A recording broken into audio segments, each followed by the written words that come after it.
Akalain mo bang yung paborito mong kakaning pichi-pichi sobrang dali lang pala gawin? Konti lang din yung mga sangkap na gagamitin natin dito. Kaya sure akong lahat kayo ay makakagawa nito sa bahay. To start nga is meron tayo ditong biniling mga kasaba. Nasa 1.5 kilo pala tong nabili natin guys. 45 pesos ang 1 kilo. Bali babalatan lang muna natin yan lahat. Saka tatanggalan ng hibla sa gitna. Masyadong matigas yung hibla na yan guys, kaya kailangan muna natin yan tanggalin. Pagkabalat lahat ng kasaba, gadgarin naman natin to isa-isa. Bali cheese grater lang yung gagamitin natin dyan.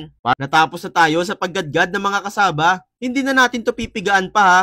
Okay na yan ng ganyan. Lagay na rin natin dito yung iba pang mga sangkap tulad nitong isang pack ng 200 ml na gata, kalahating litro ng tubig, half cup ng segundang asukal, half cup ng dark brown sugar, at 1.5 kutsara ng lye water. Itong lye water talaga ang siyang magpapakunat sa gagawin nating pichi-pichi guys. Nabibili lang yan sa palengke sa halagang 20 pesos lang. Doon naman sa asukal, 2 klase yung nilagay ko para medyo maging dark yung kulay ng pichi-pichi natin. Pero pwede namang white lang or segunda lang talaga. Doon naman sa gata guys, originally, tubig lang talaga yung nilalagay sa pichi-pichi. Pero para mas malasa lang, kaya naglagay tayo ng gata. Pero pwede naman yung purong tubig lang ang ilagay. Masarap pa din naman yon guys. Bale after nating mahalo yan ng gusto, dito naman is magpapahid lang tayo ng mantika sa mga molder. Para madali lang natin yan ma-unmold mamaya. Batiin ko lang pala saglit tong sila Ma'am Balsi Mansing ng Tondo, Ma'am Precious Plana ng Nueva Ecija, Ma'am Joy Buenvenida ng Kuwait, at si Ma'am Saralyn Orsilada ng Holo na laging nakasubaybay sa mga recipes na ginagawa natin. And sa mga gusto rin pala magpa-shoutout sa mga videos na ginagawa namin ni Mama araw-araw, pusuan mo lang po itong video na pinapanood mo. And mag-comment ka na din yan sa ibaba kung taga saan kayo ha. Para sa next video na gagawin namin kayo naman ang mabati ko. Maraming salamat po lagi. Dito nga guys, nilalagyan na natin ng mixture isa-isa yung mga molders. Bali large size molder pala yung gamit ko dito. And makakagawa tayo dito ng 24 pieces ng large pichi-pichi. Marami-rami na rin yan guys ha.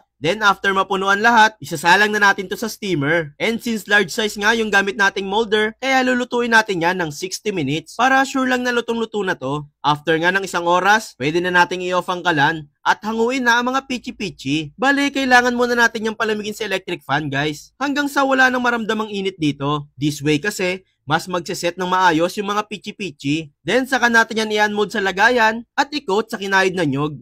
O di kaya naman sa grated cheese. And there you have it guys! Ready to serve na itong masarap imerienda na pichi-pichi. Nako guys, sure ako matutuwa ang buong pamilya or bisita ang kakain nito. O siya, ito na pala yung list ng ingredients na nagamit natin para dito. At subukan mo na din gumawa nito.